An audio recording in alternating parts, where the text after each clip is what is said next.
मलाई धेरैले सोध्नु भयो कि टिकटकमा कोइन कसरी किन्ने अथवा लाइभ गिफ्ट कसरी किन्ने अनि हजुरलाई टन्न गिफ्ट दिने भनेर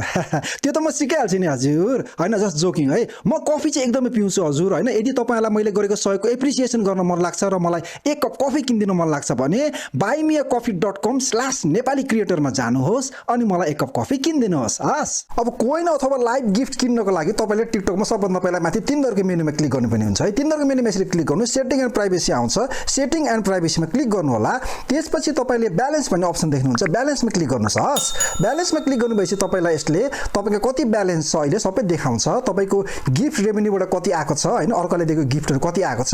अनि इन्कम कति आएको छ तपाईको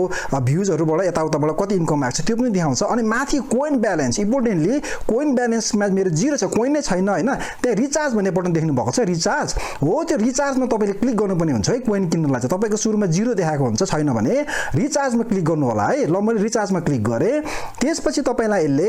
अर्को पेजमा लान्छ अब तपाईको यदि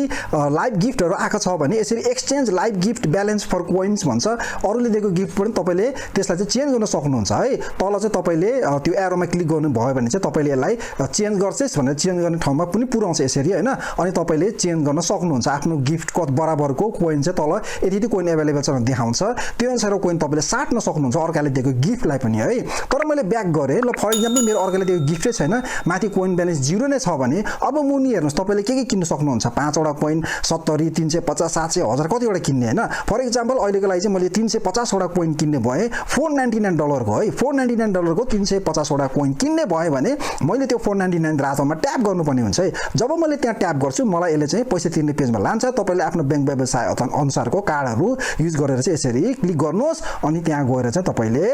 डिटेलहरु हालेर चाहिँ नि किन्न सक्नुहुन्छ है त